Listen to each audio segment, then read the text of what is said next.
ঠোঁটে maroon lipstick, চোখে eyeliner, অল্প ব্লাশন, প্যাচ। এরপর অর্নামেন্ট সিলেক্ট করলো, পার্লের চকার আর দুল।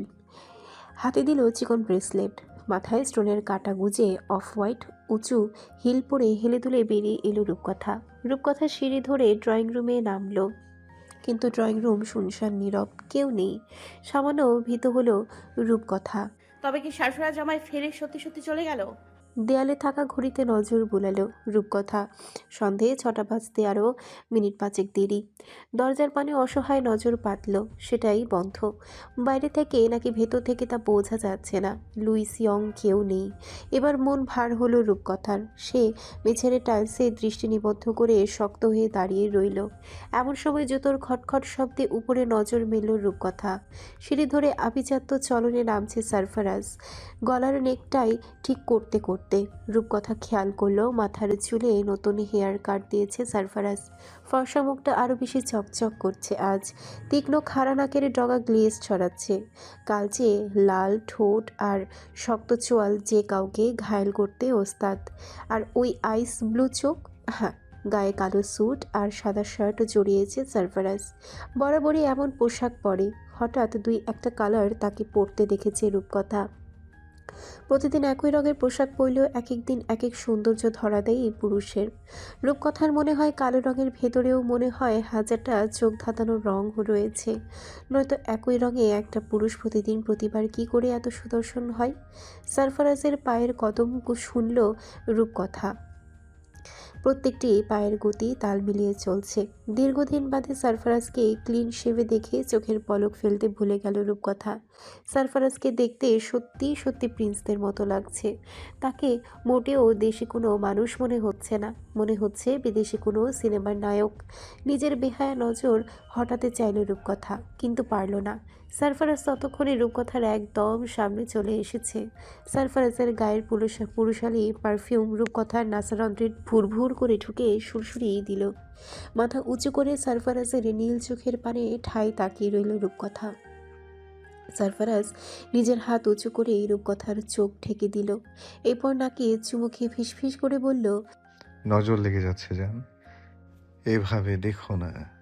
বিয়ের আগেই সব দেখে ফেললে পরে আর ইন্টারেস্ট কাজ করবে না। সারফারাজের ফিসফিসানিতে রূপকথার হুঁশ হলো। নিজেকে ধাতস্থ করে চোখ নামিয়ে নিল। রূপকথার ফাঁকা কাঁধে হাত রাখলো সারফারাজ। এরপর বলল, বলেছিলাম ল্যাভেন্ডার পড়তে। রূপকথা ইতস্তত করে বলল।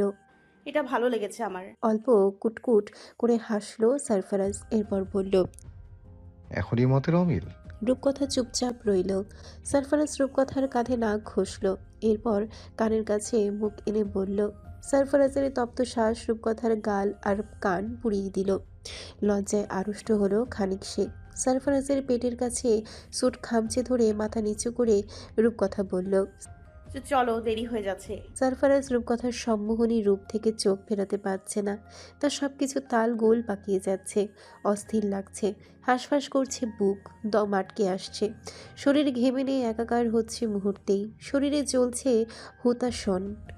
সারফারাজ নিজেকে সামলানোর চূড়ান্ত চেষ্টা করল। দুই হাত দিয়ে মাথায় চাপড় দিল। এরপর হন হন করে রূপকথাকে ফেলেই বেরিয়ে গেল। পেছন পেছন গুটি গুটি পায়ে গাউন সামলে হাঁটতে নিল রূপকথা, কিন্তু ছড়ানো বিশাল ঘেরযুক্ত গাউন সামলাতেই হিমশিম খেল। সারফারাজ খেয়াল করলো তা। সে আবার পেছনে ফিরে রূপকথাকে হ্যাচকাটানে কোলে তুলে নিল। এরপর আরেক হাতে রূপকথার ব্যাগ নিয়ে ছুটল গাড়ির নিকট। ক্যালিফোর্নিয়ায় আকাশ আজ যেন একটু বেশি ঝকঝকে। সিয়েরা ক্লিফের গা ঘেঁষে প্রশান্ত মহাসাগরের উপরে ঝুঁকে দাঁড়িয়ে আছে কাচের রাজপ্রাসাদ তথা মিস্টার নোলানের ব্যক্তিগত ভিলা। আজ সন্ধ্যায় এক অন্যরকম আলো জ্বলে উঠেছে এই ভিলায়। বাতাসে মোহনীয় সুগন্ধি আর সাদা অর্কিডের সুবাস। সেই সাথে দূরের সমুদ্রের ঢেউ। মিস্টার নোলানের গা ছমছমে বাড়িটি আজ মানুষের কলকলানিতে মুখর। আজ এখানে নেই কারো চিৎকার, কারো আর্তনাদ, নেই কোনো বন্দুকের ভয়ানক শব্দ। আজ চারিপাশে শুধু হাসি আর আনন্দ। কারণ আজ মিস্টার নোলানের একমাত্র কন্যা ন্যান্সির এঙ্গেজমেন্ট। এটা কোনো সাধারণ এঙ্গেজমেন্ট পার্টি নয়, এটা যেন বিশাল এক আয়োজন। পুরো বাড়িটি নিখুঁতভাবে সাজানো হয়েছে তাজা ফুল আর বাহারি আলোয়। এক পলকে দেখলে মনে হবে প্রত্যেকটা আলো, প্রতিটা পদক্ষেপ, প্রতিটা হাসিও যেন আজ ঠিক জায়গায় বসানো। ইতোমধ্যে অতিথিরা আসতে শুরু করেছে একের পর এক। কেউ হেলিকপ্টারে, কেউ দামি দামি গাড়িতে, কেউ বা স্রেফ হেঁটে। মিস্টার নোলান আর তার সহধর্মিণী সবাইকে হাসি মুখে বরণ করে নিচ্ছে। নোলানের কন্যা ন্যান্সি হলুদাভ সোনালি গাউনে নিজেকে সাজিয়েছে আজ। ন্যান্সির সৌন্দর্যে মনে হচ্ছে আকাশের ফকফকে হলুদ চাঁদটা আজ মাটিতে নেমে এসেছে।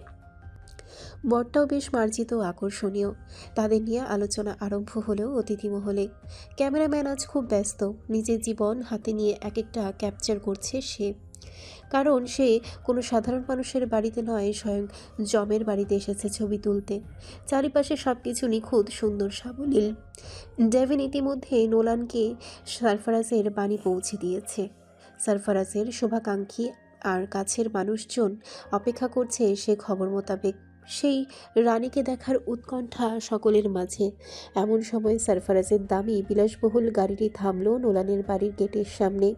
সারফারাজ গাড়ি থেকে নামার আগে কেউ একজন মিস্টার নোলানকে খবর পাঠালো। নোলান আর তার দলবল দৌড়ে গেল বাড়ির বাইরে। নোলান আর তার লোককে চোখের ইশারা করতেই দৌড়ে কোথাও চলে গেল তারা। ফিরল তৎক্ষণাৎ হাতে লাল গালিচা নিয়ে।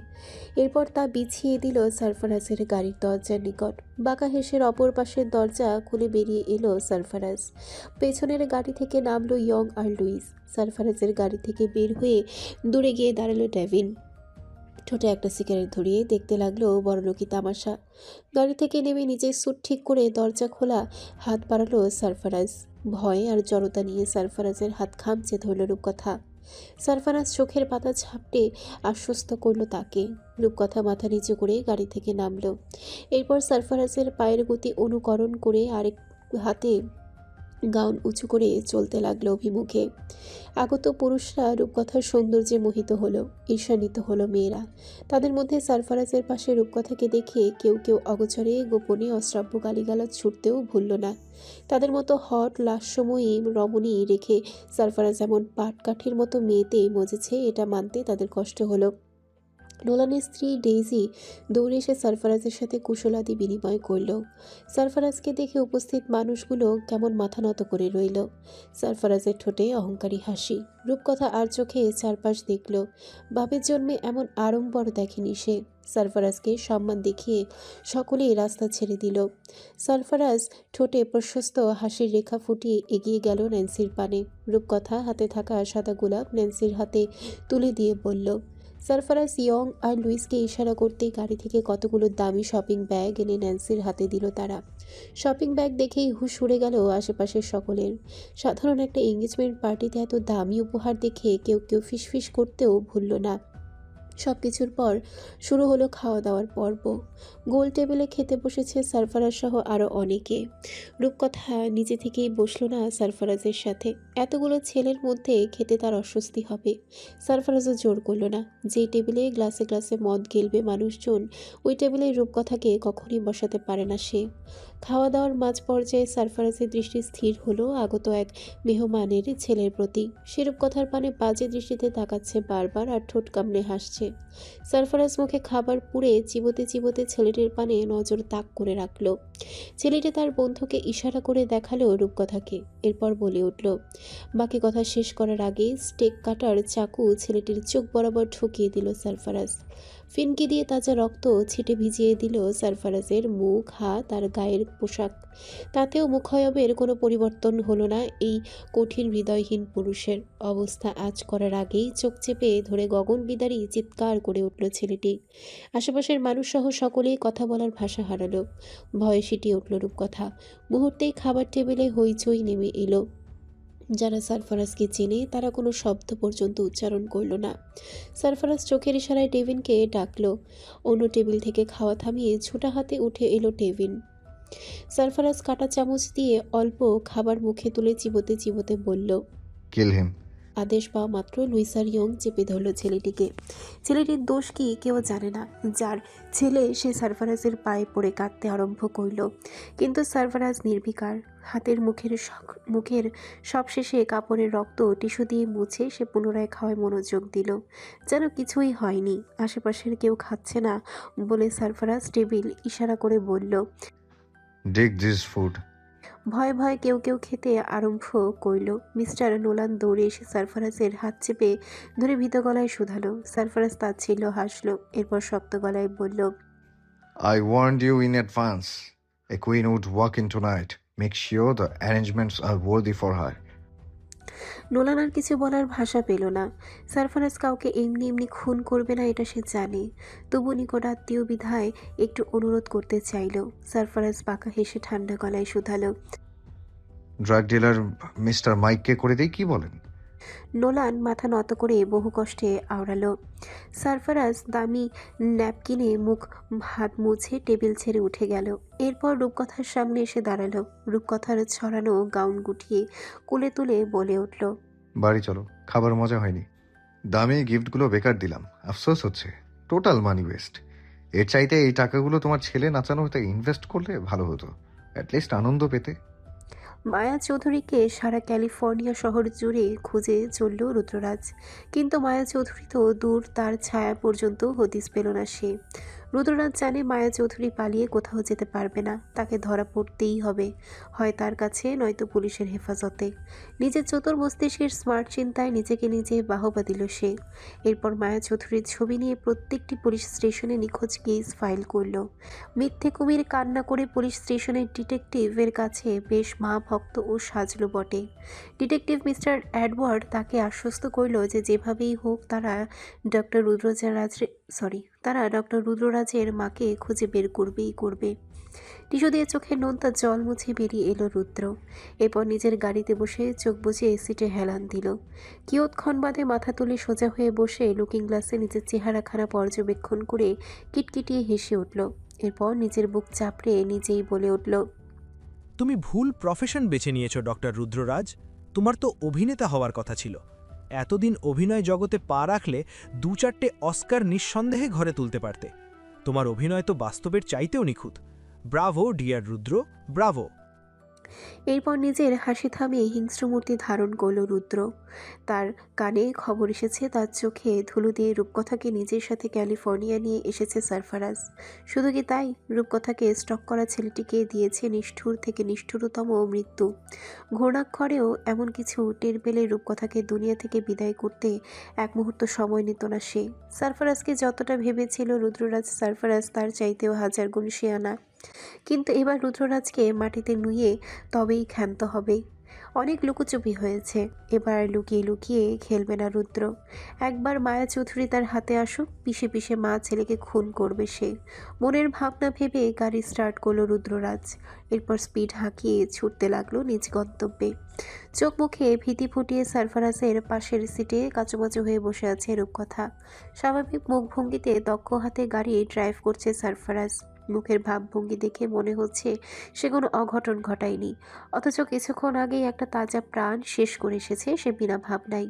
সারফারাজের ফকফকে সাদা শার্টের কলারে এখনও তাজা রক্তের স্পষ্ট দাগ। সারফারাজের নিষ্ঠুরতা মোটেও ভুলতে পারছে না সে। যতই চোখের সামনে ঘটে যাওয়া ঘটনাটা ভুলে থাকতে চাইছে, রূপকথা ততই যেন তা চোখের সামনে প্রকটভাবে ভেসে উঠছে। রূপকথা সারফারাজ থেকে চোখ সরিয়ে বাইরে দৃষ্টি নিবদ্ধ করল। এই মুহূর্তে সারফারাজকে ভালো লাগছে না তার। মানুষটা কল্পনাতীত নিষ্ঠুর। এমন হৃদয়হীন মানুষ কি করে সৃষ্টি করলো বিধাতা? রূপকথা কি কোনো দিনও তাকে শুধরাতে পারবে না? এই পাপের পথ থেকে সারফারাজকে কিভাবে ফেরাবে রূপকথা? চুপচাপ বাইরের কুয়াশা ঘেরা রাস্তা আর গাছপালা দেখায় বিশেষ মনোযোগ দিল রূপকথা। কিন্তু সবকিছুই কেমন যেন অর্থহীন বিষাক্ত ঠেকছে তার কাছে। হঠাৎ সারফারাজের মুঠোফোন বেজে উঠল ভো ভো করে। ব্লুটুথ ডিভাইস কানেক্ট করে সারফারাজ ফোন তুলল। Yeah Devin. Your mother is not here, boss. She ran away. ডেভিডের বলা কথায় সারফারাজের চোয়াল কেঁপে উঠল, ছলো ছলো হয়ে উঠল নীল চোখ জোড়া। শরীর ভারসাম্য হারালো, গাড়ির গতি হলো এলোমেলো। অবস্থা আজ করবার আগে এলোমেলো স্টিয়ারিং হুইলের বিচরণের দুর্ঘটনা ঘটার উপক্রম হলো।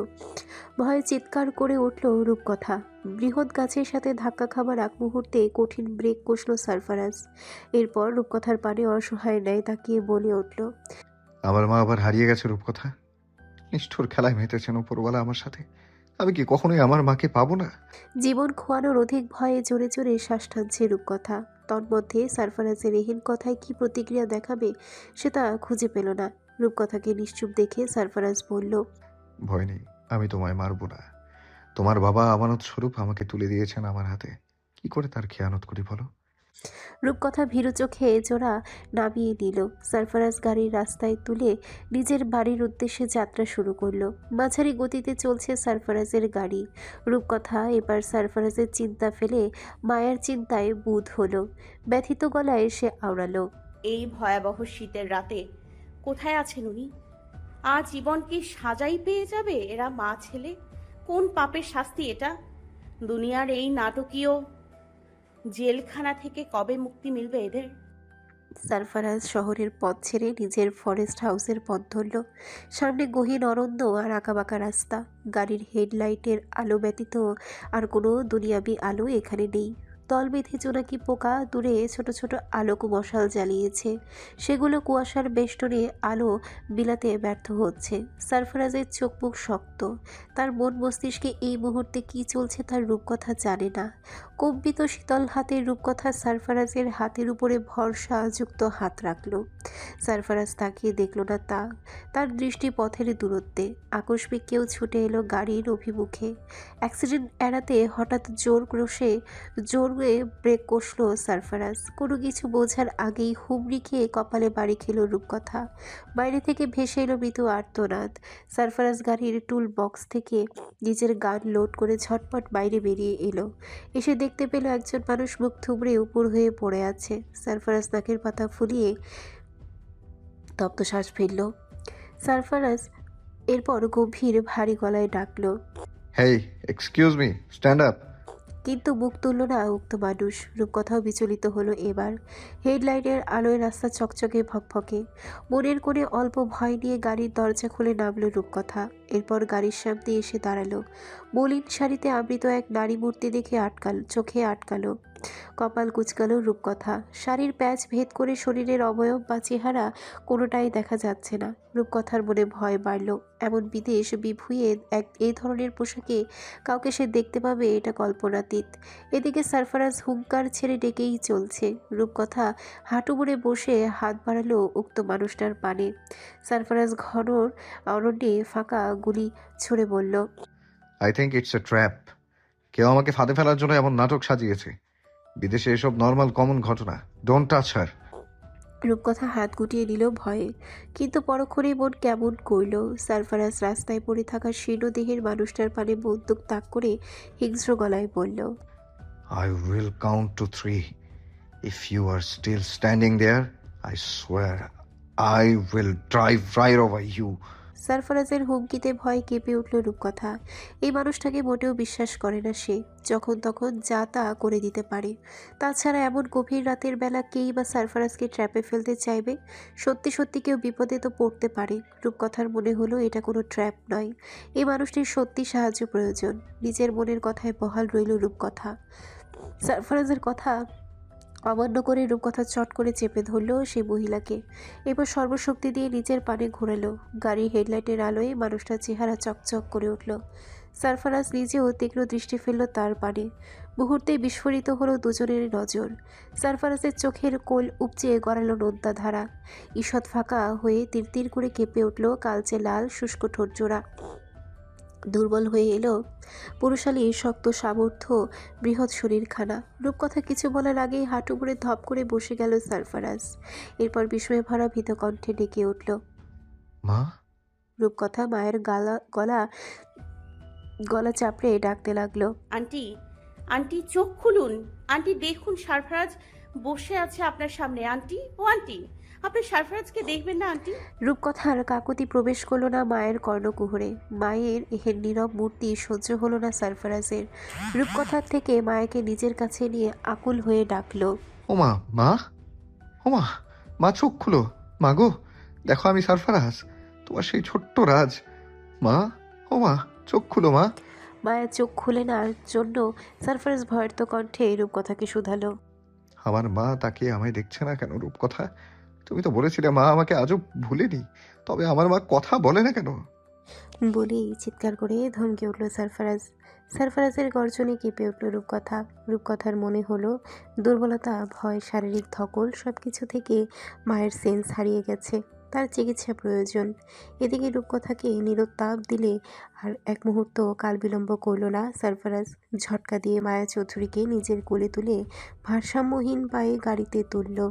ব্যাক সিটে মায়াকে পরম যত্নে শুয়ে দিয়ে ড্রাইভিং সিটে এসে বসলো সারফারাজ।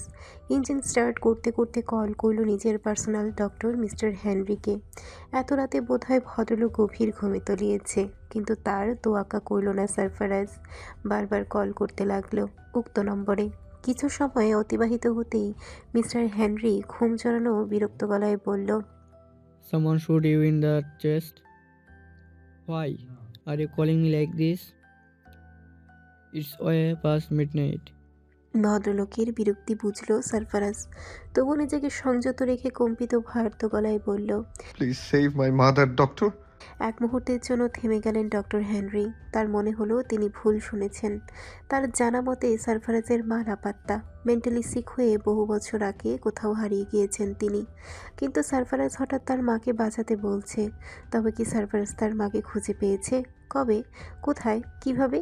হেনরিকে নিশ্চুপ থাকতে দেখে সারফারাজ আবার কাতু গলায় বলে উঠল, please doctor, I will give you everything I have.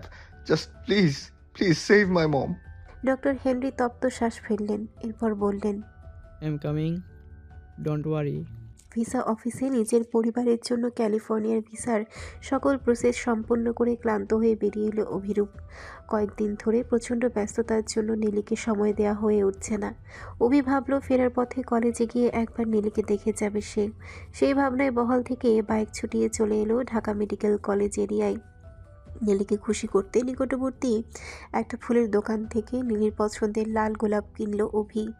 এরপর কল করল নীলির নম্বরে। ক্লাসে প্রফেসরের লেকচার শুনতে শুনতে ঝিমুচ্ছিল নীলি। এমন সময় ভো ভো করে ব্যাগের ভেতরে বেজে উঠল ফোন। কপাল কুঁচকে ব্যাগ থেকে ফোন বের করতেই অভির নম্বর দেখে সমস্ত ঝিমুনি গায়েব হলো।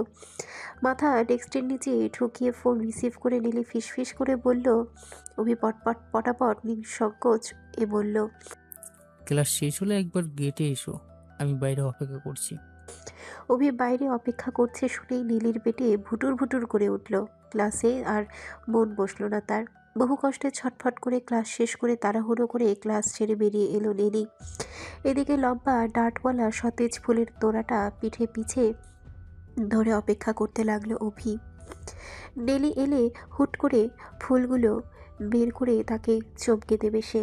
ফুলগুলো নিয়ে অধীর হয়ে কলেজের প্রধান গেটের পাড়ে তাকিয়ে দৃষ্টি মন দুই স্থির করল অভিরূপ। কয়েক মুহূর্ত সময় গড়াতেই চপল পায়ে দৌড়ে এলো নীলি।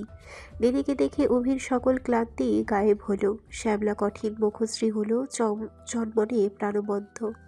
বেটি হেলে দুলে অভির সামনে এসে দাঁড়ালো। এরপর লজ্জায় মাথা নত করে শুধালো। অভিরূপ মিষ্টি হেসে প্রত্যুত্তর করল। কিছুক্ষণ আগে নীলি শুধালো। অভিরূপ তৎক্ষণাৎ মাথা নাড়ল। এরপর বলল, তোমার জন্য যুগ যুগ অপেক্ষা করলেও আমার কষ্ট হবে না নীলি, বরং অধিক ভালো লাগা কাজ করবে। এই অপেক্ষায় মধু আছে, হাজারবার এই মধুর স্বাদ নিতে প্রস্তুত আমি। বলে লাজুক হেসে নীলির চোখে চোখ রেখে পেছন থেকে ফুলগুলো বের করে নীলির সামনে ধরে বলল, তোমার সৌন্দর্যের কাছে এই ফুলের সৌন্দর্য বড্ড ফিকে আর রঙিনহীন। তোমার হাতের ছোঁয়া এদের রাঙিয়ে দাও নাও। নীলি লাজুক হেসে খুশি মনে ফুলের পানে তাকালো। কিন্তু এ কি, ফুল কোথায়? ফুলের বদলে খাড়া খাড়া পাতাহীন কয়েকটা ডাঁটা রয়েছে শুধু। এমন উদ্ভট কাণ্ডে চোখ বিস্ফোরিত হলো নীলির। নীলির মুখের এক্সপ্রেশন দেখে নিজ হাত পানে চাইলে অভিরূপ। নিজের চোখে কে যেন সে বিশ্বাস করতে পারছে না। কিছুক্ষণ আগে সুন্দর ফুলগুলো মুহূর্তেই গায়েব। কিন্তু কি করে? না, যে হতে পারে না। অভিরূপ আশেপাশে নজর বুলালো উদ্ভ্রান্তের ন্যায়। সহসাই চোখে পড়ল এক বাদামি রঙের রাম ছাগল, যে অভির বাইকের পাশে দাঁড়িয়ে দাঁড়িয়ে আরামসে কিছু চিবোচ্ছে। অভির বুঝতে বাকি রইল না এই অবলা প্রাণীটি তার ডেটিংয়ের চূড়ান্ত সর্বনাশ ঘটিয়েছে। পরিস্থিতি সামাল দিতে হাতের ডাঁটিগুলো ফেলে নীলির হাত চেপে ধরল অভিরূপ। এরপর বোকার মতো হেসে বলে উঠল, তোমার সৌন্দর্য দেখে এসাই তারা ডাটি ছেড়ে পালিয়ে গেছে নীলি। নীলি মাথা ঝাঁকালো বোকার মতো। অভিরূপ মাথা চুলকে বলল, চলো কোথাও গিয়ে বসি। মায়া চৌধুরীকে সার্বিক পর্যবেক্ষণ করে ডক্টর হেনরি চিন্তিত ভঙ্গিতে বললেন। সারফারাজ তাৎক্ষণিক মাথা নাড়ল, এরপর উত্তর করল, আমি আর কাউকে বিশ্বাস করি না ডক্টর। চিকিৎসা হলে আমার সামনেই হবে। আপনি বড় বড় মেন্টাল ডক্টর অ্যাপয়েন্ট করার ব্যবস্থা করুন। ডক্টরকে টাকার চাদরে মুড়িয়ে দেবো আমি। বিনিময়ে শুধু আমার মাকে সুস্থ দেখতে চাই। সিয়েরা ফরেস্টের চূড়া থেকে রাতের আধার এখনো পুরোপুরি সরে যায়নি। ভেজা পাতার গায়ে শিশির বিন্দু ঝুলে আছে মুক্তদানার ন্যায়। কুয়াশার ধূম্রজালের বিস্তারে ধীরে ধীরে বিলীন হচ্ছে, সেই সাথে গাছের ভাগ গলিয়ে উকি দিচ্ছে সূর্যের নরম কোমল আলো। দূরের পাহাড়ের চূড়ায় ইতোমধ্যে সোনালি আভা ছড়িয়ে পড়েছে। এ যেন নতুন দিনের আগমী বার্তা। বাতাসে ভেজা মাটির তাজা গন্ধ আর পাখিদের কুহুতানে ভোরে নীরবতা ভেঙে যাচ্ছে একটু একটু করে।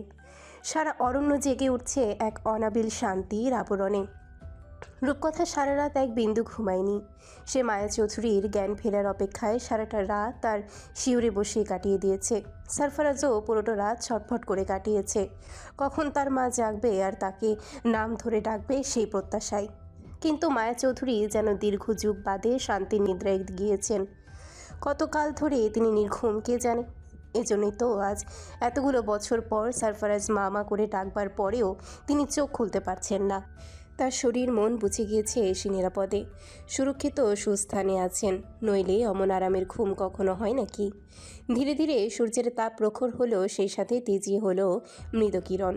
কক্ষের থাই গ্লাস আর ভারী পর্দা ভেদ করে বৃহৎ মেঝেতে খেলা করতে লাগলো উষ্ণ আলোক রশ্মি। সেই রশ্মির তীক্ষ্ণতায় মায়ের ক্লান্ত চোখজোড়া নড়ে উঠল, কেঁপে উঠল চোখের পাতা। ধীরে ধীরে পিটপিট করে চোখ মেলে চাইলেন তিনি। চারপাশ অবোধ দৃষ্টি বুলিয়ে আবার চোখ বুঝলেন। এরপর শোয়া থেকে ধীরে ধীরে উঠে বসলেন। সময়ের ব্যবধানে তার মুখের রং পাল্টাতে শুরু করলো হঠাৎ। ক্লান্ত চোখ মুখে ফুটে উঠল স্পষ্ট চূড়ান্ত ভয়ের চাপ। সাহায্য প্রার্থনার আশায় আশেপাশে চোখ বোলালো মায়া। এমন সময় গরম স্যুপের বাটি নিয়ে কক্ষে প্রবেশ করলো রূপকথা। মায়া চৌধুরীকে ছটফট করতে দেখে রূপকথা উঁচু গলায় ডাকলো, সরফরাজ। রূপকথার গলা পেতেই পড়িমড়ি করে দৌড়ে এলো সারফারাজ। এদিকে রূপকথাকে দেখে অল্প শান্ত হয়ে বসলো মায়া। এরপর ছোট শিশুর ন্যায় শুধালো, ওই শয়তানটার হাত থেকে আমায় তুমি রক্ষা করতে পেরেছো মা? মায়ের করুণ চাহনি আর কাতর গলায় রূপকথার চোখ ছলছলে হলো। সে অল্প মাথা দোলালো, কিন্তু হু হু করে কেঁদে উঠল সারফারাজ। তার কেমন ভয় হতে আরম্ভ করল। যদি তার মা তাকে না চেনে, যদি তার চোখ ঝোড়া রুদ্রের চোখ মনে করে হাইপার হয়ে ওঠে, তখন এমন পরিস্থিতি কিভাবে সামাল দিবে সারফারাজ? তবুও চোখের জল লুকিয়ে গুটি গুটি পা ফেলে রূপকথার পেছনে গিয়ে দাঁড়ালো সারফারাজ। এরপর অজানা ভয়ে মাথা নিচু করে ফেলল।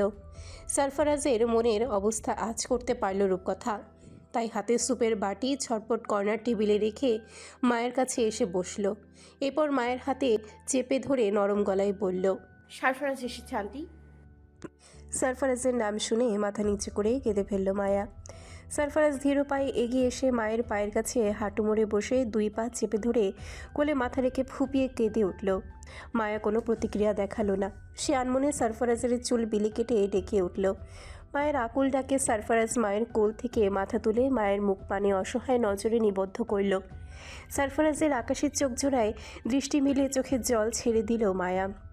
নীরবে সেই জল কপল গড়িয়ে গ্রীবা দেশে বিলীন হলো। কুচকে যাওয়া কম্পিত হাত জোড়া দিয়ে সারফারাজের মুখ আজুলাই ভরে গভীর নজরে দেখল মায়া।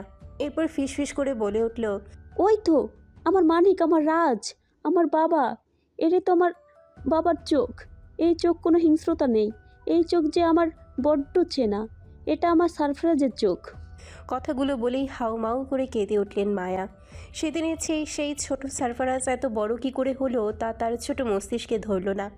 সারফারাজ মায়ের হাত জোড়া নিজের করপুটে বন্দি করে ছোট বাচ্চার ন্যায় শব্দ করে কেঁদে বলে উঠল, তাড়াতাড়ি খাবার খেয়ে নাও সারফরাজ, স্কুলে দেরি হয়ে যাচ্ছে। মায়া কোনো প্রত্যুত্তর করল না সারফারাজের কান্নায়। সে যেন তার নিজের ভাবনাতেই মুশগুল।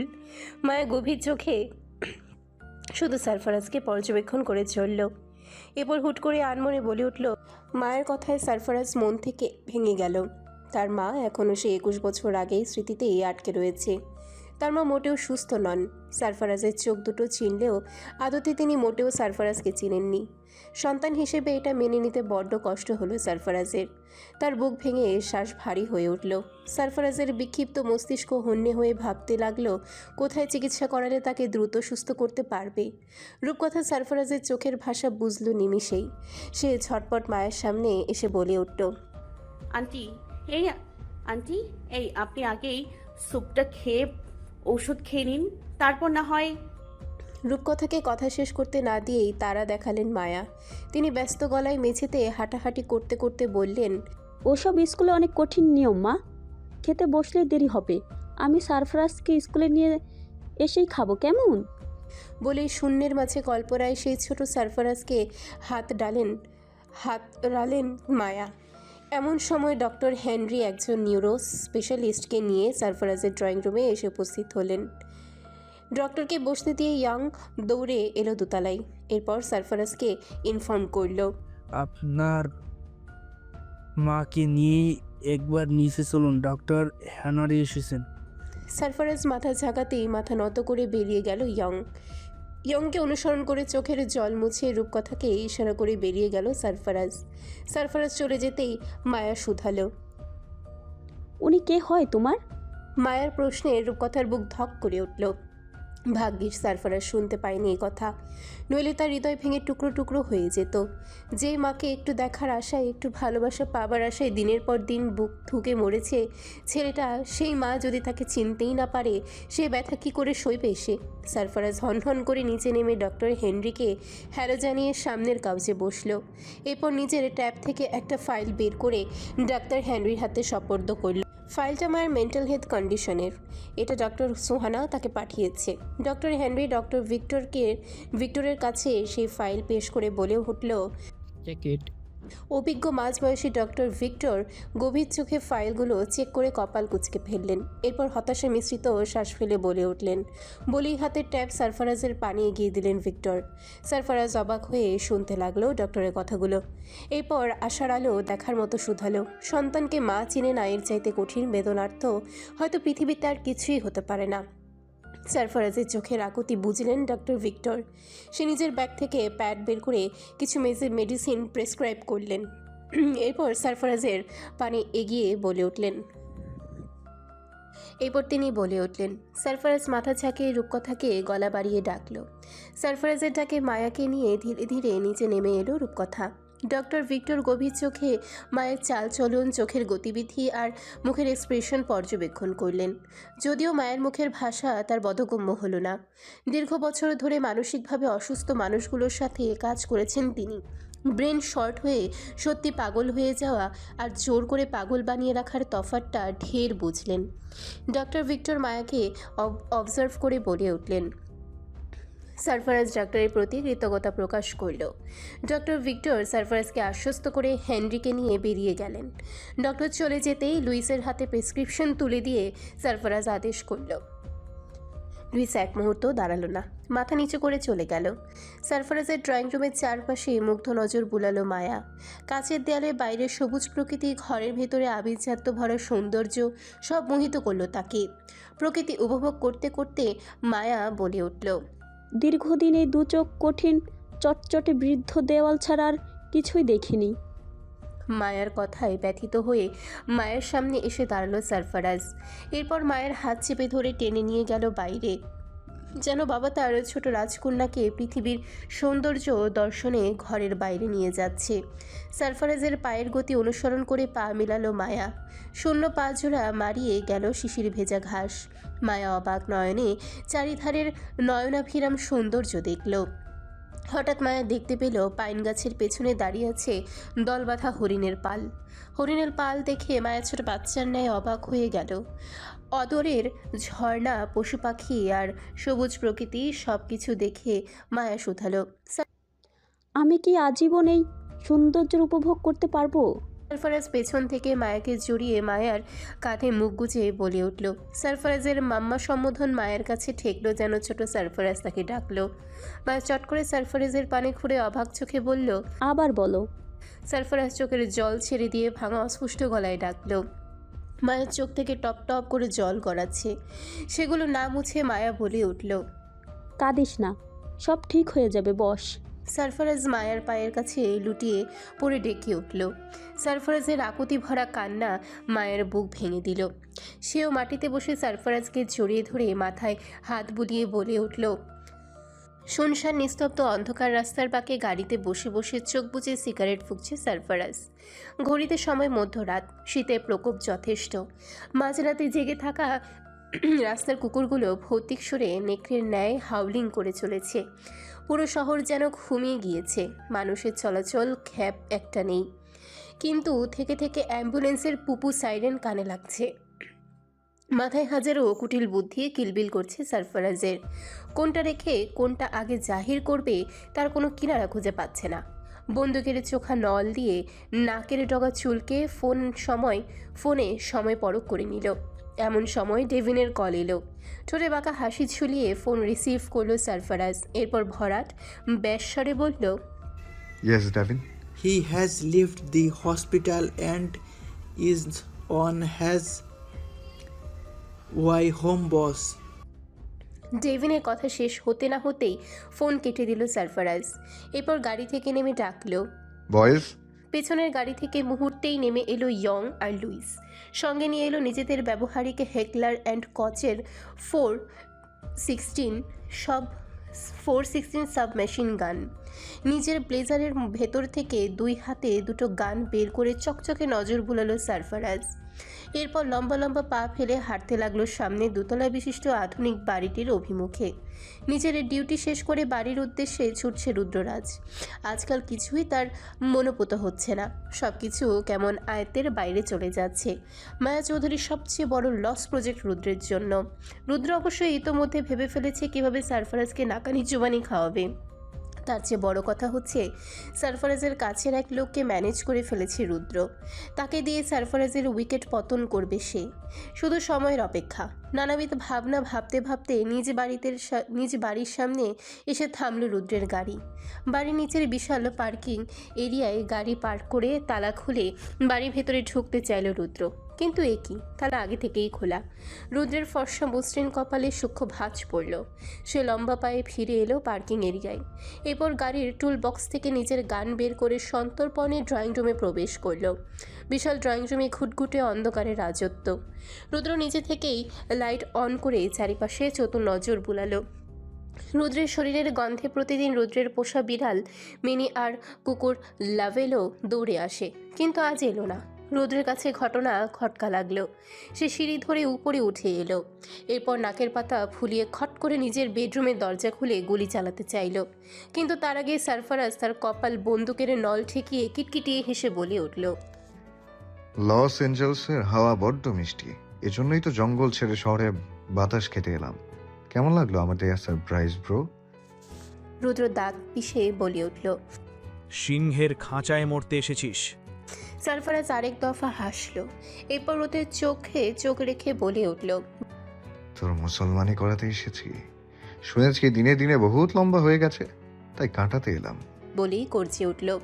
আদেশ পাওয়া মাত্র অন্ধকারে ভেতর থেকে শক্তপোক্ত লুইস আর ইয়ং বেরিয়ে এসে রুদ্রের দুই হাত মুড়িয়ে ধরল।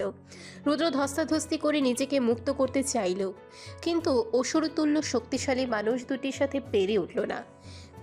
এই দৃশ্যে মজা পেয়ে সারফারাজ নাটকীয় হাসলো। এরপর বলল, এমন শরীরওয়ালা দেখে দুটো বডিগার্ড রাখবি। আজ যদি বডিগার্ড থাকতো তবে আমার হাতে ধোলাই খাওয়া থেকে বাঁচতে পারতি। এসব কুকুর বিড়াল দিয়ে কি হয় বল? মানুষের বলের উপর আর কিছু আছে?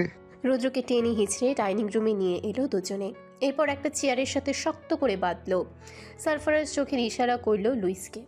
ইশারা পাওয়া মাত্র কিচেন থেকে মেনি আর লাভেলোর রক্তাক্ত দেহ 2 হাতে ঝুলিয়ে অনাদরে নিয়ে এলো লুইস। এরপর তার ছুঁড়ে মারল রুদ্রের ওপর। সন্তানতুল্য পশু দুটির নৃশংস পরিণতিতে চিৎকার করে উঠল রুদ্র। সারফারাজ বিদঘুটে হাসল সেই চিৎকারের প্রত্যুত্তরে। এরপর একটা সিগারেট ধরাতে ধরাতে বলল, ঘেউ ঘেউ মিউ মিউ করে একদম কানের মাথা খেয়ে নিচ্ছিল, তাই চিরতরে চুপ করিয়ে দিলাম। বলেই অপ্রস্তুত রুদ্রের কপালে আর বুকে 2 হাতের 2 গান ঠেকিয়ে ট্রিগার চেপে বলে উঠল। Happy journey. খট করে আওয়াজ হলো। রুদ্র চিৎকার করলো, কিন্তু গুলি বেরোলো না। রুদ্রের কপাল বেয়ে ঘাম ঝরল, কিন্তু তা দেখে সারফারাজ হো হো করে শব্দ করে হেসে ভয় পেলে কেমন লাগে ভাইয়া? অন্যকে ভয় দেখানোর মাঝে বৈচাসিক আনন্দ আছে, তাই না? আমার সহজ সরল মাকেও তো এভাবেই দিনের পর দিন ভয় দেখিয়েছিস, তাই না? কি ভেবেছিলি এত তাড়াতাড়ি মারবো? বলি দাঁতে দাঁত পিষল সারফারাজ। এরপর চোখের কোণে জমে থাকা জল হাতের উল্টো পিঠে মুছে ফিসফিস করে বলে উঠল, মোটেও না। আমার মায়ের চাইতে বদ্ধ উন্মাদ করবো তোকে আমি। যেদিন ফুল মেন্টাল হয়ে ন্যাংটা হয়ে রাস্তার মাঝে ট্রাফিক পুলিশের মতো গাড়ি আটকিয়ে নাচ দেখাবি, সেদিন তোকে শেষ করবো আমি, এর আগে নয়। কিন্তু আজ এই মুহূর্ত থেকে তোর জীবনের জাহান্নামের আওয়াজ শুরু। তোকে আমি 1 মিনিটও শান্তিতে ঘুমোতে দেব না। আমার যন্ত্রণায় অতিষ্ঠ হয়ে আত্মহত্যা করতে চাইবি, সেটাও পারবি না। Your time starts now. Sufian চৌধুরীর সাথে রূপকথা মায়া চৌধুরীর ব্যাপারে সবকিছু শেয়ার করলো। কিভাবে মায়া চৌধুরীকে ক্যালিফোর্নিয়ার রাস্তায় পাওয়া গিয়েছে সেটাও সবিস্তারে জানালো। পুরো ঘটনা শুনে শিউরে উঠলেন সুফিয়ান আর রেখা। সুফিয়ান অকথ্য ভাষায় রুদ্রকে বেশ গালাগালিও করলেন, কিন্তু অবশেষে সারফারাজ যে জীবিত অবস্থায় তার মাকে ফিরে পেয়েছে এটা নিয়ে শুকরিয়া আদায় করলেন। সুফিয়ানের থেকে ফোন নিয়ে রেখা বলে উঠলেন। রূপকথা মাথা ঝাঁকিয়ে বলে উঠল, ঠিক আছে, আমি এখন রাখছি। এখানে এখন ভোর সকাল, আমাকে সকালের ব্রেকফাস্ট বানাতে হবে সবার জন্য। রেখা ঘড়িতে নজর বুলালেন। তাদের এখানে কেবল সন্ধে নামলো, আর ওখানে ভোর। মায়া আর কথা বাড়ালেন না। মেয়েকে সাহস দিয়ে ফোন রেখে সুফিয়ানের উদ্দেশ্যে বলে উঠলেন। মেয়ে বড় হওয়ার কথা শুনে সুফিয়ানের বুকে সূক্ষ্ম ব্যথা অনুভূত হলো। তিনি বুক মালিশ করতে করতে বলে উঠলেন। রেখা তপ্ত শ্বাস ফেললেন। এরপর প্রসঙ্গ পাল্টে বললেন। রেখা উঠে চলে গেলেন কিচেনে, কিন্তু সুফিয়ানের মন থেকে ব্যথা সরল না। তিনি আনমনে ভাবতে লাগলেন সারফারাজের সাথে রূপকথার বিয়ে হলে রূপকথা আজীবন বিদেশের মাটিতে থাকবে, বাবা মায়ের ধরাছোঁয়ার বাইরে। ভিডিও কলে শেষ ভরসা থাকবে তখন। মন চাইলেও তখন আর মেয়ের হাতটা পরম ভালোবাসায় স্পর্শ করা যাবে না, খাওয়া যাবে না আদর মাখা চুমু। মন খারাপের বিষণ্ণ বিকলে রূপকথাকে নিয়ে বাগানের বেঞ্চে বসে আর সন্ধ্যা তারাটাও দেখা হবে না। বাবা আর মেয়ের মাঝে থাকবে হাজার হাজার কিলোমিটারের দূরত্ব। নিয়তি বুঝি এতটাই নিষ্ঠুর কন্যার পিতার জন্য? সুফিয়ান মন থেকে হতাশা দূর করতে চাইলেন, কিন্তু তা আরও জেঁকে বসল। সুফিয়ান পকেট হাতড়ে ফোন বের করলেন। এরপর ডায়াল করলেন এসপি আবির মাহাতাবের নম্বর। ফোন রিং হতে আবির ফোন তুলল। স্ক্রিনে সুফিয়ান চৌধুরীর নাম্বার। হ্যালো স্যার, ভালো আছেন? ম্যাডামের শরীর ভালো? পুলকিত হয়ে প্রশ্ন করল জিজ্ঞেস করলো আবির। কিন্তু সুফিয়ান চৌধুরী থমথমে গম্ভীর গলায় বলে উঠলেন। আর কথা বলতে পারলেন না সুফিয়ান। তার গলা ভার হলো। খট করে লাইন কেটে দিয়ে চোখের কোণে জমা জল মুছে নিলেন। এরপর মনে মনে বলে উঠলেন। মনে মনে কথাটি ভেবে সারফারাজের নম্বর ডায়াল করলেন সুফিয়ান। রিং বেজে ফোন কেটে গেল। সারফারাজ তুলল না। সুফিয়ান দাঁত পিষে ঠোঁট কামড়ে সারফারাজকে কয়েক দফা গালাগালি করলেন। গালাগাল শেষ হতে না হতেই সারফারাজের ফিরতি ফোন এলো। সুফিয়ান কপাল মুখ কুঁচকে রিসিভ করলেন, তা যেন মুখে করল্লার রস চালান করেছেন মাত্রই। সুফিয়ান হ্যালো বলবার আগেই ঘুম জড়ানো কণ্ঠে সারফারাজ বলে উঠল, সকাল সকাল জ্বালাতন করতে এসে গেছেন না? সারা রাত পর একটু ঘুমালাম, সহ্য হলো না। আচ্ছা, আপনার কোন জন্মের শত্রু আমি বলুন তো? সুফিয়ান গলা উঁচিয়ে বললেন। বলেই থেমে গেলেন সুফিয়ান। সারফারাজ কিটকিটিয়ে হাসল সুফিয়ানের মেকি রাগে। এরপর বলে উঠল, গত রাতে ঝাল তরকারি দিয়ে ভাত খেয়েছিলেন বুঝি? নিচে উনুনের ন্যায় জ্বলছে, তাই না? তাই বিষ ঝাড়তে কল করে আমার ঘুম ভাঙালেন। সুফিয়ান ধমকে বলে উঠলেন, তাহলে ফোন করেছেন কেন? অবাক হয়ে জানতে চাইল সারফারাজ। সুফিয়ান এবার নড়ে চড়ে বসলেন, কেশে গলা ছাড়লেন, এরপর বলতে আরম্ভ করলেন। সুফিয়ানের কথাগুলো সারফারাজের ঘুমন্ত মস্তিষ্কে ক্যাচ করতে সময় লাগলো। যখন পুরোটা সারফারাজের মাথায় খেলে গেল, সারফারাজ চোখ বড় বড় করে উঠে বসলো। এরপর গায়ের ব্ল্যাঙ্কেট সরাতে সরাতে উচ্ছ্বসিত গলায় বলল, আমার বিয়ে কবে কমিশনার সাহেব? উফ, কতদিন ধরে এই দিনের স্বপ্ন দেখছি। আপনার মেয়েকে বিয়ে করে বুকে জড়িয়ে ধরে ঘুমাবো। ওহ রে, কি সুন্দর সকাল আজ। ইস, আচ্ছা বিয়েটা কবে? সুফিয়ান নাক ফুলিয়ে চট করে বলে উঠল। বলেই ফোন কেটে দিলেন। সারফারাজ কেটে যাওয়া ফোনের পানে কতক্ষণ দৃষ্টি স্থির করে রাখলো, এরপর মাথা চুলকে ঠোঁট কামড়ে বলে উঠল। আমার বিয়ে? ভাবতে লজ্জায় লাল হলো সারফারাজের সফেদ গাল। লজ্জায় সারফারাজ কম্বলের তলায় লুকালো, এরপর আবার মাথা বের করে বলে উঠল। আমার বিয়ে? রান্নাঘরে টুকটাক হাতের কাজ সেরে নিল রূপকথা। এরপর কি নাস্তা বানাবে এটা নিয়ে ভাবতে লাগলো। রেখা কখনোই তাকে রান্নাঘরের আশেপাশে যেতে দেয়নি। হালকা নুডলস, পাস্তা, ডিম ভাজি, আলু ভর্তা করতে পারে রূপকথা। কদিন সারফারাজই রান্না করে খাইয়েছে তাকে। কিন্তু গতরাতে লস এঞ্জেলস থেকে ভোরে ফিরেছে সারফারাজ। উঠবে কখন তার ঠিক নেই। এদিকে মায়া চৌধুরীর সকালে মেডিসিন রয়েছে, ডক্টর বলেছে টাইম টু টাইম মেডিসিনগুলো দিতে।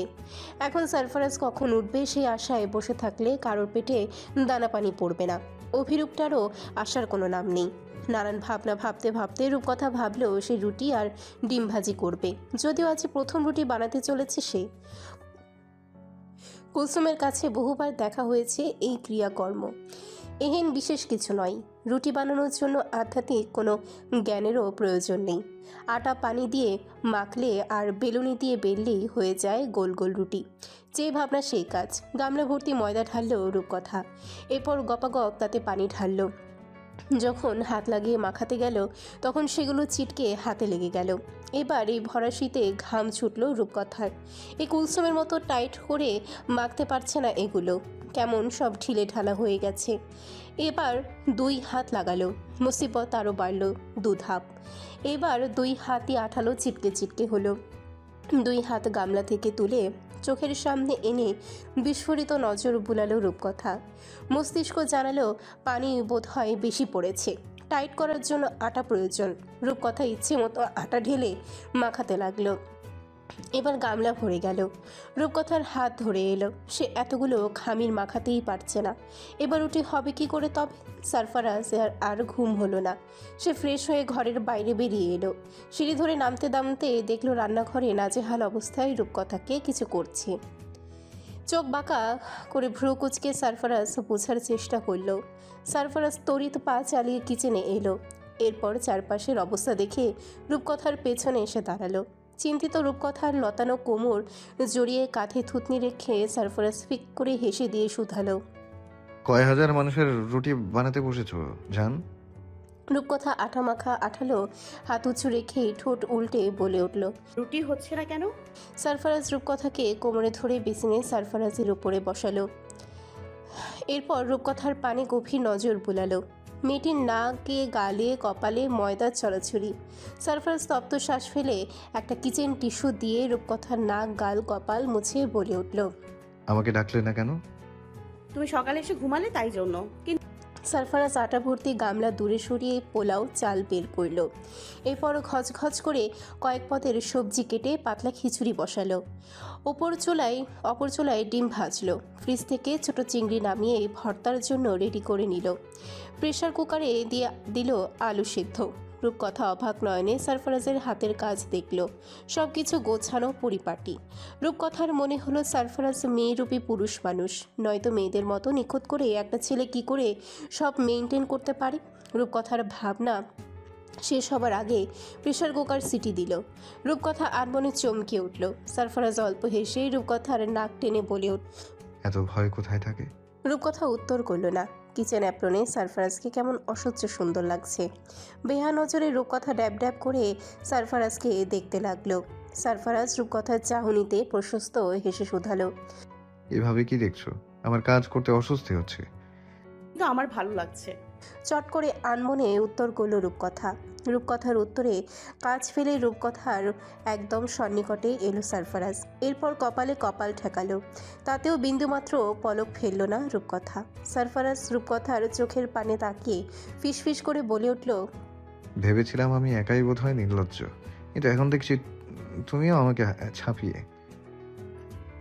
রূপকথা সারফারাজের ঠোঁটে আঙ্গুল বুলিয়ে বলে উঠল, তোমাকে অপলক দেখার জন্য যদি আমাকে নির্জন খেতাবে ভূষিত হতে হয় তবে আমি তাই।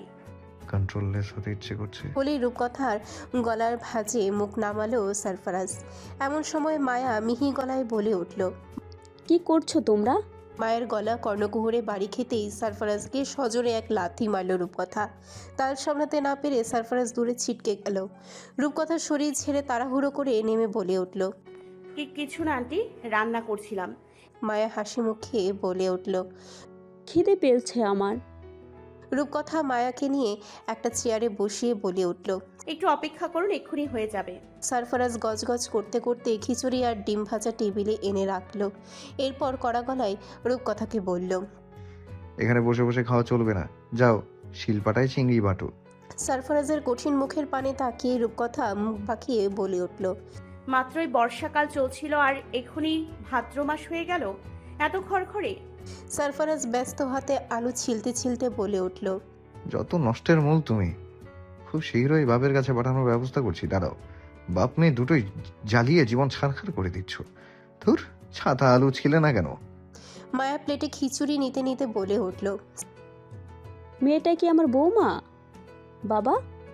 সারফারাজ আজ চোখে রূপকথাকে দেখল, এরপর উত্তর কইল, ঠিক বউ না, কিন্তু বউয়ের চাইতে কম কিছুও না। ও আমার জ্বালাতুন নেশা। মায়া অবাক হয়ে শুধালো, সে আবার কি? আলু ভর্তার বাটি মায়ের সামনে রেখে সারফারাজ চেয়ার টেনে বসতে বসতে বলে উঠল, জ্বালাতে জ্বালাতে ভাজা ভাজা করে ফেলেছে মা। সেই ছোট থেকে জ্বালাচ্ছে, এখনো জ্বালিয়েই যাচ্ছে, কোনোভাবেই পালাতে পারছি না। রূপকথার মায়ের অপোজিটে বসে বলে উঠল, আপনার ছেলে কিন্তু এবার বেশি বেশি বলছে আন্টি, আমি কিন্তু এবার চুপ থাকবো না বলে দিলাম। রূপকথা আর সারফারাজের খুনসুটিময় ঝগড়ায় মন খুলে হাসলেন মায়া। দীর্ঘ বছর পর আজ রাতে শান্তির নিদ্রায় গিয়েছিলেন তিনি, সেই সাথে সকাল সকাল মনটাও ফুরফুরে লাগছে। খিচুড়ির লোকমা মুখে তুলে মায়া রূপকথাকে আদুরে গলায় শুধালো, তোমার নাম কি মা? রূপকথা মিষ্টি হেসে উত্তর করল। রূপকথা। সারফারাজ রূপকথাকে চোখ টিপে বলে উঠল, ও মিথ্যে বলছে মা, ওর নাম রূপকথা নয়, জ্বালাতুন নেশা। সারফরাজের বাচ্চা সারফরাজ। বলেই জুসের গ্লাস থেকে সারফারাজের উপরে জুস ছুঁড়ে মারল রূপকথা। জিভ দিয়ে ঠোঁটের আশেপাশে জুস চেখে সারফারাজ বলল, জুসে চিনি দাওনি জ্বালাতুন নেশা। রূপকথা কাদো কাদো গলায় বলে উঠল। বলেই না খেয়ে টেবিল ছেড়ে উঠে গেল রূপকথা। মায়া আলু ভর্তা দিয়ে খিচুড়ি মুখে তুলে চোখ বুজে ফেললেন। এই স্বাদ তার খুব চেনা। কর্নেল সাহেব এভাবে তাজা ধনিয়া পাতা, কাঁচা মরিচ আর কাঁচা পেঁয়াজ দিয়ে আলু ভর্তা করতেন। গরম ভাত আর ঘিয়ের সাথে বেশ লাগতো। স্বামীর কথা মনে পড়তে চোখের কোণে জল গড়ালো মায়ার। আরও বেশি করে আলু ভর্তা মুখে পুরে মাথা নিচু করে ফেললেন মায়া। এরপর বলে উঠলেন, বাবার থেকে শিখেছিস? ফরাজের হাত গুটিয়ে ভারী শ্বাস ফেলল। এরপর বলল, যেদিন তুমি হাত ভেঙে সিএমএইচে ভর্তি ছিলে, তখন পাপা আর আমি রান্না করে খেয়েছিলাম, তখনই দেখা হয়েছে। হাত ভাঙার ঝাপসা স্মৃতি মনে পড়ল মায়ার। এরপর বলল, খুব দুষ্ট ছিলি তুই, বেকায়দায় ঝাঁপ মেরেছিলি আমার উপর, তাই না? সারফারাজ চোখের জল মুছিয়ে বলে উঠল, আমি এখন শান্ত হয়ে গেছি মা, আর ঝাঁপাঝাঁপি করি না, তোমায় আর ব্যথা দেব না। এখন থেকে পাপার মতো তোমায় আগলে রাখবো। মায়া নিঃশব্দে খাওয়া আরম্ভ করলেন। এরপর বললেন, থেকে থেকে মাথায় অনেক স্মৃতি ভেসে ওঠে, কিন্তু পরক্ষণেই ভুলে যাই। আমি কবে নাগাদ সুস্থ হব বাবা? সারফারাজ ভাঙা গলায় বলল। খুব শীঘ্রই। অভিরূপের পরিবারের সকলের ভিসা হয়ে গেছে ক্যালিফোর্নিয়ার। সেই সুসংবাদ দিতেই দুপুরের আগে আগে নেলিদের বাড়ি এলো অভি। অভিকে পেয়ে বেশ খুশি হলেন সেলিনা। আমজাদ হায়দার ছাদ বাগান থেকে দৌড়ে এসে কুশলাদি বিনিময় করে সোফায় বসালেন। অভিরূপ চলে যাবে শুনে আমজাদ সেলিনা দুজনেই মন খারাপ করলেন। নেলি দূর থেকে শুনেই কেঁদে ফেলল। অভিরূপ চলে গেলে সে কিভাবে থাকবে? তাছাড়া 5টা বছর কি 4টিখানি কথা? কিন্তু নিজের ভবিষ্যতের ভাবনা ভেবে নিজেকে বুঝালো নেলি। সেলিনা অভিরূপকে বোঝালো, বাবা, মাঝে মাঝে বেড়াতে এসো, আর নীলির জন্য অপেক্ষা করো, ও তোমাকে বেশ পছন্দ করে। আমজাদ হায়দার একটু মন ভার করলেন, পরক্ষণেই অভিরূপের হাত টেনে ধরে বলে উঠলেন, ছাদে বড় বড় গ্যান্ডারি হয়েছে, রসে ভরা, চলো খাবে। অভিরূপ অল্প হেসে আমজাদ হায়দারের সাথে ছাদে গেল। ছাদের এক কোণে পাতা চেয়ারে অভিকে বসতে দিয়ে একটা মোটা বড় গ্যান্ডারি নিয়ে এলেন আমজাদ। এরপর অভির হাতে দিতে দিতে বলে উঠলেন, নীলির মনটা আজ কাল খুব ভার, সব বুঝতে পারি, কিন্তু আমি নিরুপায়। বলেছিলাম যদি তোমাদের আকদ করিয়ে রাখি, ওই নীলির মাঝে মাঝে গেল এলো, কোনো সমস্যা আছে? আমার মনে হচ্ছে তুমি চলে গেলে নীলির সম্পর্ক থাকবে কি থাকবে না এই ভয়ে পড়াশোনায় মনোযোগী হতে পারবে না। কিন্তু মেয়ে নামকরা ডাক্তার হলে হবে, এ আমার বহুদিনের স্বপ্ন বাবা। অভিরুদ্ধ যেন মেঘ না চাইতেই বৃষ্টি পেল। অধিক উত্তেজনায় দাঁড়িয়ে বলে উঠল, ডেট সিলেক্ট করে আমায় জানাবে। আপনারা যেভাবে চান আমি ওইভাবেই রাজি। সন্ধ্যার পর থেকে সিয়েরা ফরেস্টের শীতের প্রকোপ নামল বাকি দিনগুলো চাইতে কঠিন রূপে। ফায়ারপ্লেসের মৃদু আগুন আজ শরীরকে উষ্ণ করতে পারছে না। শরীর মন কেমন কেঁপে কেঁপে শিউরে কাটা দিয়ে উঠছে। শোষ শব্দে বাইরের বাতাস প্রবাহিত হচ্ছে। আকাশের উজ্জ্বল চাঁদটা আজ মেঘ আর ঘন কুয়াশায় ঢাকা পড়েছে। ক্যালিফোর্নিয়া এসেছে পর্যন্ত এমন আবহাওয়া দেখেনি রূপকথা। রূপকথার মন বলল আজ রাতে বোধ হয় বৃষ্টি হবে, কিন্তু রূপকথাকে ভুল প্রমাণ করে নিমেষে আকাশ থেকে টুপটাপ শব্দে ঝরতে আরম্ভ করলো সাদা তুষার। খোলা জানালায় দাঁড়িয়ে তুলার মতো বরফ কণার ঝরে পড়ার দৃশ্য দেখে অভিভূত হলো রূপকথা। তার চঞ্চল মন নেচে উঠল বরফের সংস্পর্শে যাবার জন্য। ইচ্ছে করল বরফ নিজ হাতে ছুঁয়ে দিতে। সেই ভাবনা, যে ভাবনা সেই কাজ। সমস্ত ভয় ভীতি ভুলে সকলের অলক্ষ্যে চুপি চুপি রূপকথা বাড়ির ইয়ার্ডে বেরিয়ে এলো। ইতিমধ্যে গাছপালা আর মাটির উপরে জমে উঠেছে নরম বরফের আস্তরণ। রূপকথা ঠোঁটের কোণে প্রশস্ত হাসির রেখা টেনে চারিপাশে বিস্ফোরিত নজর বুলালো। চারপাশ কেমন নিঝুম নিস্তব্ধ। নিশাচর প্রাণীগুলোর শ্বাসধ্বনি পর্যন্ত পাওয়া যাচ্ছে না। শুধু তুষার পড়ার মৃদু শব্দে ভরে আছে বনভূমি। বাইরে বেরোতেই রূপকথা বুঝল শীতের মাত্রা যথেষ্ট। গায়ের ভারী ওভারকোট এই শীত নিরাময় করতে পারছে না। শীতে দাঁতের বাড়ি উঠল। বাতাসের তোড়ে এখানে স্থির হয়ে দাঁড়িয়ে থাকা কষ্টসাধ্য হলো। তবু রূপকথা ঘরে ঢুকলো না। রূপকথা মুখে তুলে আকাশের দিকে তাকালো। এরপর আনন্দে দুহাত ছড়িয়ে দিল। ঘন তুষারকণা এসে পড়তে লাগলো তার চুলে, মুখে, কোটের ওপর। ঠান্ডা বাতাসে নিঃশ্বাস ধোয়ার মতো ভেসে যাচ্ছে বাতাসে। হাত মোজাহীন হাতগুলো বরফ আর বাতাসের সংস্পর্শে শক্ত হয়ে নীল হয়ে উঠল। রূপকথা মাটি থেকে বরফ খামচে সেগুলো দিয়ে বল বানালো। এরপর তা ছুঁড়ে মারতে লাগলো এদিক সেদিক। সারফারাজ আজ বাড়িতে নেই। কোথায় গিয়েছে রূপকথা জানে না। সারফারাজের অনুপস্থিতি প্রথমবারের মতো রূপকথার কাছে আনন্দের ঠেকল। সে থাকলে নিশ্চিত ধরে বেঁধে তাকে ঘরে নিয়ে দরজা আটকে দিত আর বড় বড় ভাষণ শোনাতো ঠান্ডা জ্বর নিয়ে। রূপকথার এবার অদ্ভুত এক ইচ্ছে জাগলো, বরফের স্বাদ কেমন তা চেখে দেখার। রূপকথা হাঁটু ভেঙে বরফের উপরে বসলো। এরপর আঙ্গুলের ডগা দিয়ে অল্প বরফ নিয়ে মুখে দিল। স্বাদ পানির মতো। রূপকথার ইচ্ছে হলো কয়েক খাবলা বরফ খেতে। সে মনের ইচ্ছাকে প্রাধান্য দিয়ে অল্প বরফ মুখে নিয়ে আইসক্রিমের মতো খেতে লাগলো। রূপকথার আনন্দ যখন চরম পর্যায়ে, এমন সময় সারফারাজের গাড়ি এসে থামলো গাড়ির প্রকাণ্ড গেটের কাছে। লুইস দৌড়ে এসে গাড়ির দরজা খুলে দিতেই ছাতা নিয়ে এগিয়ে এলো ইয়ং। সারফারাজ গাড়ি থেকে নামতেই ডেভিন গাড়ি নিয়ে চলে গেল পার্কিং লটে। গাড়ি থেকে নেমেই রূপকথাকে দেখে সারফারাজের চোখ মুখ কপালে উঠল। সে ছাতা ফেলে দৌড়ে রূপকথার কাছে গিয়ে ধমকে বলে উঠল। সারফারাজের ধমকে বরফ খাওয়ায় বাধা পড়ল রূপকথার। সে নিচ থেকে পিটপিট চোখ কুপুরে তাকালো। সারফারাজ খেয়াল করলো রূপকথার চুল, ভ্রু আর চোখের পাপড়ি বরফে সাদা হয়ে উঠেছে। মেয়েটি সাংঘাতিক অসুস্থতায় ভুগবে বুঝতে পেরে সারফারাজ হাত বাড়িয়ে দিল রূপকথাকে মাটি থেকে তুলতে। রূপকথা সারফারাজের হাত স্পর্শ করতেই সারফারাজ চমকে উঠল। হাত দুটো বরফের চাইতেও ঠান্ডা। হ্যাঁচকা টানে রূপকথাকে দাঁড় করিয়ে কোলে তুলে নিল। এরপর হনহন করে ড্রয়িং রুমে ঢুকে দরজা আটকে দিল। রূপকথার গায়ের ভেজা কোট গা থেকে খুলে একটা ভারী উলের সোয়েটার পরিয়ে দিল সারফারাজ। এরপর তাকে টেনে হিঁচড়ে ফায়ারপ্লেসের একদম কাছে ঘেঁষে দাঁড় করিয়ে হাত ছেঁকতে লাগলো। রূপকথার মনে হলো হাত দুটি কেমন অনুভূতিহীন শক্ত হয়ে রয়েছে, আর সেগুলোতে চিনচিনে ব্যথা করছে, কিন্তু ভয়ে সারফারাজকে বলতে পারল না। টাওয়েল দিয়ে রূপকথার মাথা পরম যত্নে মুছে মাফলার দিয়ে গলা পেঁচিয়ে দিল সারফারাজ। সহসাই ফচ করে এক হাঁচি দিয়ে বসল রূপকথা। সারফারাজ করুণ হেসে কপাল চাপড়ালো। এরপর কয়েক দফা হাঁচির পর কাশি শুরু হলো রূপকথার। রূপকথার শরীর একটু উষ্ণ হতেই সারফারাজ কোনো বাক্য ব্যয়হীন রূপকথাকে তার কক্ষে নিয়ে গিয়ে ভারী ভারী দুটো ব্ল্যাঙ্কেট মুড়িয়ে শুয়ে রুম হিটার চালু করে বাইরে বেরিয়ে এলো। এরপর কোনো মতে তাড়াহুড়ো করে নিজের পোশাক পাল্টে কিচেনে এলো। ঝটপট চুলা জ্বালিয়ে মশলা চা বানিয়ে রূপকথার কক্ষে দৌড়ালো। নিজের অবস্থার অবনতি দেখে রূপকথার ভয় হতে শুরু করলো। এবার তার মনে হচ্ছে তার জ্বর আসবে। জ্বর এলে ভারী বিপদ, তাকে সামলানো মুশকিল হয়ে যাবে সারফারাজের জন্য। এদিকে কাশতে কাশতে গলাটাও ব্যথা করছে।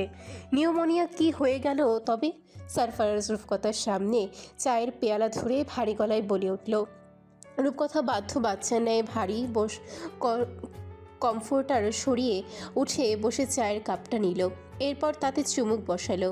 একটা চেয়ার টেনে তাতে বসতে বসতে সারফারাজ রূপকথাকে শুধালো। রূপকথা ঢের বুঝলো সারফারাজ তাকে বকাঝকা করতে প্রস্তুতি নিচ্ছে, তাই রূপকথা আগ বাড়িয়ে বলে উঠল। সারফারাজ ঠান্ডা চোখে রূপকথাকে পরখ করে অন্যত্র দৃষ্টি সরিয়ে তপ্তশ্বাস ফেলে নিজের রাগ নিয়ন্ত্রণের চেষ্টা করল। চাটা শেষ করে রূপকথা আবার শুয়ে গেল। এরপর বলে উঠল,